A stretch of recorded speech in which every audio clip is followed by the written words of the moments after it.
और वहीं मुख्यमंत्री अरविंद केजरीवाल ने भी राकेश अस्थाना की नियुक्ति को असंवैधानिक बताया है। उन्होंने कहा है कि ये सुप्रीम कोर्ट के आदेश का उल्लंघन है। केंद्र सरकार का फर्ज बनता है कि सुप्रीम कोर्ट के आदेशों को माना जाए और सुप्रीम कोर्ट के आदेशों के हिसाब से ही चला जाए। फिलहाल जिस तरीके से ये मामला आगे बढ़ता जा रहा है, लगातार इसी तरह के तथ्य सामने आ रहे हैं और आदेशों के हिसाब से ही नियुक्ति होनी चाहिए, ये भी कहा है। मुझे लगता है शायद वो सुप्रीम कोर्ट के आदेश के खिलाफ है। सुप्रीम कोर्ट ने जो इस बारे में आदेश पारित किया है उसके वो खिलाफ है और केंद्र सरकार का फ़र्ज़ बनता है कि सुप्रीम कोर्ट के आदेशों को माना जाए और सुप्रीम कोर्ट के आदेशों के हिसाब से नियुक्ति होनी चाहिए। मैं समझता हूँ जब सीबीआई डायरेक्टर बनाने की भी बात आई थी तो जो सीबीआई डायरेक्टर बनाने वाली जो कमेटी है जिसमें प्रधानमंत्री जी लीडर ऑफ अपोजिशन और चीफ जस्टिस थे, तो अखबारों में जो खबरें छपी थी उसके मुताबिक चूंकि वो उसके लिए एलिजिबल नहीं थे इसलिए उन्हें नहीं बनाया जा सका। तो वही कारण है कि वो इस पोस्ट के लिए भी एलिजिबल नहीं थे। तो केंद्र सरकार को सभी कायदे कानून के हिसाब से बढ़ेंगे तो दिल्ली विधानसभा में मानसून सत्र के पहले दिन जमकर हंगामा हुआ। कार्रवाई शुरू होते ही बीजेपी विधायकों ने प्रश्नकाल के दौरान सुनवाई की मांग की। इसके बाद कुछ विधायक वेल में भी आ गए। इसके विरोध में आपके विधायक भी वेल में जा पहुंचे। इसके चलते सदन में हंगामे जैसी नौबत आ गई, जिसके चलते स्पीकर रामनिवास गोयल ने बीजेपी विधायक ओम प्रकाश शर्मा को आप विधायकों के खिलाफ आपत्तिजनक बयान के लिए 1 दिन के लिए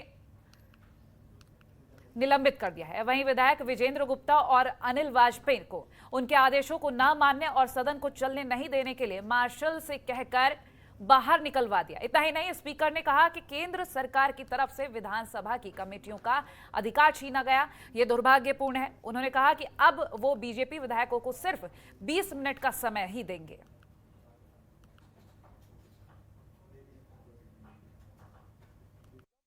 सरकार ने दिल्ली विधानसभा के अधिकार छीने हैं,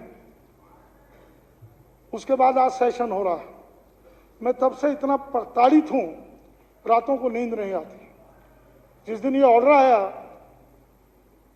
देश में अनेक सरकारें आई चली गई। वर्तमान केंद्रीय सरकार संविधान का मर्डर करने पर तुली हुई है और मुझे लगता है कि मैं अध्यक्ष हूं, मेरे कार्यकाल में ये हुआ है कि समितियों के अधिकार छीन लिए गए। उस दिन मुझे लगा, मैं वास्तविकता में बहुत प्रताड़ित होकर के बोलूं, मुझे लगा कि सदन की सदस्यता से इस्तीफा दे दूं, लेकिन बातचीत की कि इसका विरोध करूं, जितना विरोध हो सकता है करूं। और मुझे इसलिए आज एक बार भी विपक्ष ने आकर बात नहीं की कि अध्यक्ष जी ये बहुत गलत हुआ है, आप हमारे साथ चलिए, हम चलेंगे, बात करेंगे। आज ये अधिकारियों की बात कर रहे हैं और तब से मैंने सदन को बहुत बैलेंस करके चलाया, लेकिन आज मैंने निर्णय कर लिया और मैं निर्णय करके आया। मैं विपक्ष को दिया हुआ समय जो अब शेड्यूल में लिया है मैंने, 20 मिनट से ज्यादा कभी समय नहीं दूंगा, 1 सेकंड के लिए।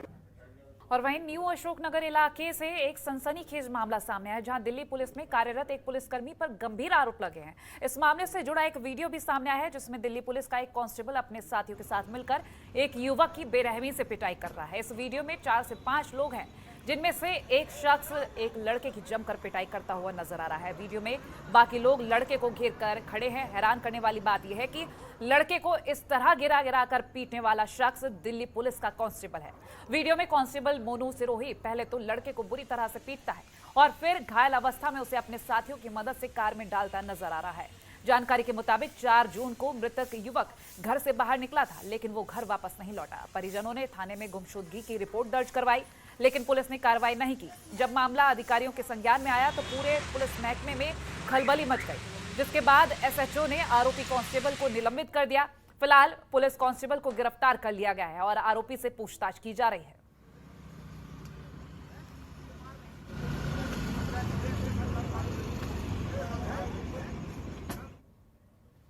आजादपुर मेन रोड पर दोपहर को अचानक भारी संख्या में लोग आए और रोड को जाम कर प्रदर्शन करने लगे। मामला एक युवक की हत्या से जुड़ा हुआ बताया जा रहा है। सुबह करीब 4:30 बजे के आसपास आदर्श नगर से आजादपुर मंडी जाते हुए कुछ अज्ञात लोगों ने लूट के इरादे से एक युवक की हत्या कर दी। इस बात की जानकारी परिजनों को मिली तो पुलिस को सूचना दी गई, जिसके बाद पुलिस ने शव को कब्जे में लेकर पोस्टमार्टम के लिए भेज दिया। पुलिस ने गुस्साए लोगों से बातचीत कर उन्हें सड़क से हटाने की कोशिश की और पूरे मामले की जांच का आश्वासन दिया है।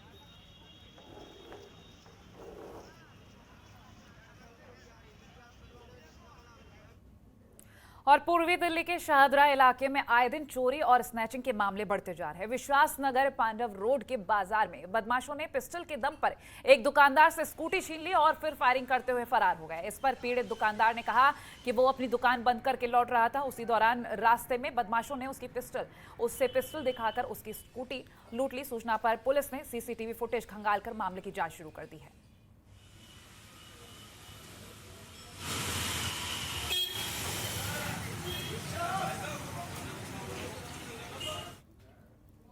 दिल्ली के आदर्श नगर मेट्रो स्टेशन के पास नालों का काम चल रहा है, जिसकी वजह से रास्तों को बंद कर दिया गया है और ट्रैफिक डाइवर्ट कर दिया गया है, जिससे आदर्श नगर मेट्रो स्टेशन के पास लंबा जाम देखने को मिल रहा है। इस पर लोगों का कहना है कि करीब 1 महीने से PWD का काम चल रहा है, जिसकी आसपास के सभी कट बंद कर दिए गए हैं, जिसकी वजह से आवाजाही प्रभावित हो रही है। और फिलहाल इसी के साथ इस बुलेटिन में इतना ही। देखते रहिए जनतंत्र टीवी। नमस्कार। खबरों के निष्पक्ष विश्लेषण के लिए सब्सक्राइब करें Jantantra TV and press the bell icon. Never miss any update.